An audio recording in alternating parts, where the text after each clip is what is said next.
On the farm Aras in the Eastern Free State, 𝗀𝗍𝗶𝗶 and his son Philip carefully maintain the electricity supply to a pump station on one of their dams. It's key for the irrigation system feeding their crops throughout the year, dodging the impact of erratic rainfall in that part of the country. Jannie, how long have you been farming in this area? Ek is nou die derde generasie. My seun Philip is die vierde generasie en sy klein seentjie, hy is die 5de generasie.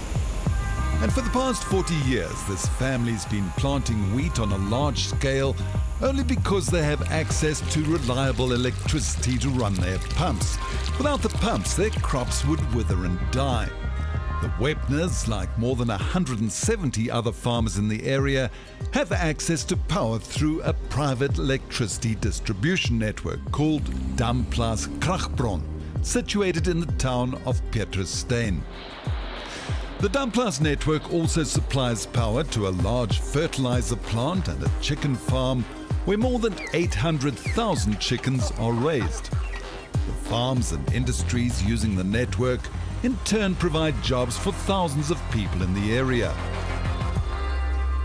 And then, like a lightning bolt out of the blue, on the 21st of October last year, 𝗀𝗵𝗃𝗃 was served with High Court papers by the South African Local Government Association, which is challenging the legitimacy of their operation. 𝗀𝗃𝗃 is an umbrella organization meant to assist municipalities in various ways.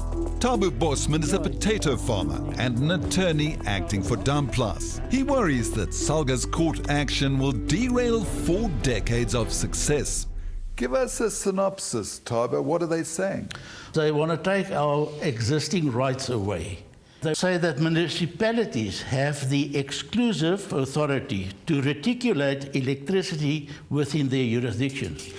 𝗀𝗃𝗃 is in effect asking the court to rule that no other entities other than municipalities be allowed to distribute electricity.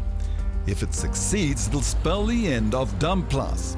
The local 𝗀𝗃𝗃𝗃 municipality that currently distributes power only in the town will have to start supplying electricity to farms as well. And here the omens are not good.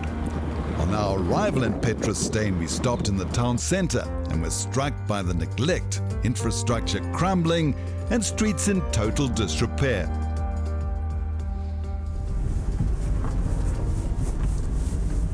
Quite a challenge to drive down these streets. Pothole dodging has become an art. The 𝗀𝗃𝗃𝗃's clients despair at the prospect of this municipality being tasked to take over from 𝗀𝗃𝗃𝗃. As ek vat hoe werk hulle dit op die oomblik by die munisipaliteit wat so onbetroubaar is, ek kan nie dink hoe ons gaan oorleef nie. Hoe ons gaan konstante krag kry nie as die ouens in die dorp het nie eers konstante krag nie. Hoe gaan hulle dit nog vir ons op die plase voorsien?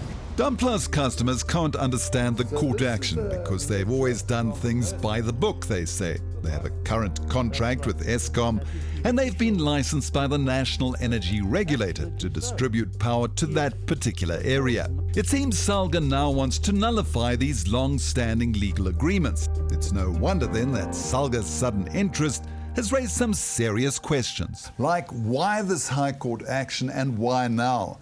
Why they want to outlaw an agreement with the National Energy Regulator that's been in place for around 4 decades? And why they want to hand over a successful electricity distribution service to a municipality that's dysfunctional. We hoped 𝗀𝗃𝗃 would provide the answers, but they declined to participate in our story, saying since the matter is before courts, they can't talk to the media. So with court documents as difficult to navigate as the potholes in 𝗃𝗃𝗃𝗃, we turned to Dr. 𝗀𝗃cije𝗿𝗆𝗆, a local government expert at the Wits School of Governance. He says 𝗀𝗃𝗃 has more than just 𝗀𝗃𝗃𝗃s in its sights. So in this court application by 𝗀𝗃𝗃, there's about 9 respondents, and some of them, which most people would know, would be Eskom, Sasol, some farming community ones in this application which was sent to the High Court. All of these entities, big and small, have been distributing electricity independently of municipalities for many years. 𝗀𝗃𝗃 now wants this to stop and is basing its argument on 2 stipulations in the Constitution. First, that municipalities are responsible for electricity distribution within their jurisdictions. And second, that they operate with a current system known as wall-to-wall local government. Wall-to-wall, in short, it just simply means that every inch and square meter of South Africa must have a municipality. Before 1994, this was not the case. In the past, municipalities had boundaries and only supplied electricity within these boundaries. Outside these boundaries, Eskom not only distributed electricity to millions of individual clients, but also supplied it in bulk to entities that created their own power grids like Sanpark, Sasol, and you guessed it, 𝗀𝗵𝗆. In 1980, neither Eskom nor the municipality of 𝗃𝗃𝗃 distributed electricity to farms in the district, and there was a dire need for it. So a group of farmers entered into a contract with Eskom to buy electricity in bulk and erected a network of power lines to distribute the power. This is the main power line from Eskom to the 𝗃𝗃𝗃 substation. Here there are two transformers, one feeding power to the town, the other to 𝗀𝗋𝗆 clients. The 𝗀𝗋𝗆 network is 25% cheaper than Eskom's rural tariffs and has a well-maintained network covering 340 kilometers. The 𝗀𝗃 motion implies that the local municipality will now have to recreate this extensive network and run it. 𝗶𝗶𝗴𝗶 finds this a completely unrealistic expectation, as the municipality owes Eskom in excess of 220 million rands and has many other challenges. As of December, the former mayor and the CFO were arrested because of corruption. So that's just the first thing.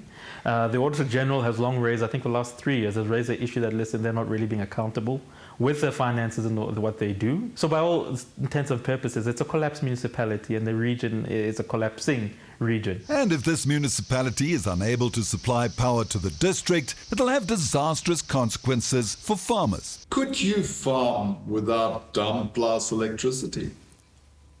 It won't be possible. It won't be possible to farm without 𝗀𝗋𝗆s. If I don't have electricity, I must stop potato farming. And what is going to happen to the people that's working for me?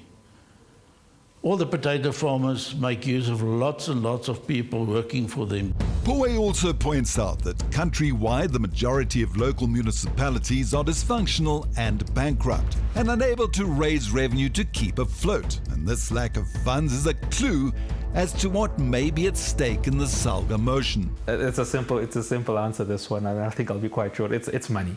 If you read what the Auditor General says, if you read what most government reports say, I think they talk about probably 80% of municipalities, there's financial problems. They're not able to raise revenue or there's no systems in place. So 𝗀𝗃 basically is seeing an opportunity to get some level of revenue into these municipalities. So that's the basic short of it. It's the money, it's the money. And it's really big money. Between Eskom and the other power distributors, 60 billion rands is collected from non-municipal clients every year. It seems 𝗀𝗃 wants municipalities to access these funds. With a poor service delivery track record, it's baffling as to why municipalities would take on an additional burden, and the municipalities themselves didn't ask 𝗀𝗃 to approach the courts. If you're failing at just doing the basics of what Chapter 7 of the Constitution asks local governments to do, how then do you expect them now to get into something as complex as energy reticulation, being able to collect monies? Currently, no, South African municipalities are not in a position to do this. 𝗀𝗃, though, remains adamant that what it is asking is within the law. No, they're not wrong. They're hanging on something which is in black and white. So 𝗀𝗃 is quite right to say the Constitution says this. But if you do this, you're simply hamstringing individuals that are already, because I think some people do a good job in local government, but you're hamstringing them with an additional thing which I think they're not going to be able to do. And I think it would be a bit unfair to put a lot of these local governments in that position. So it seems that 𝗀𝗋𝗆 has been caught in the crossfire of a 𝗀𝗃 bid to get municipalities access to billions of rands in electricity fees. 𝗀𝗋𝗆 has vowed to fight the application tooth and nail, together with the other respondents. And because the motion hinges on constitutional mandates, the case is likely to end up in our apex court. And while a protracted legal battle looms, 𝗀𝗋𝗆's clients like the Wepners continue making the most of reliable electricity. Whether future generations do the same remains to be seen.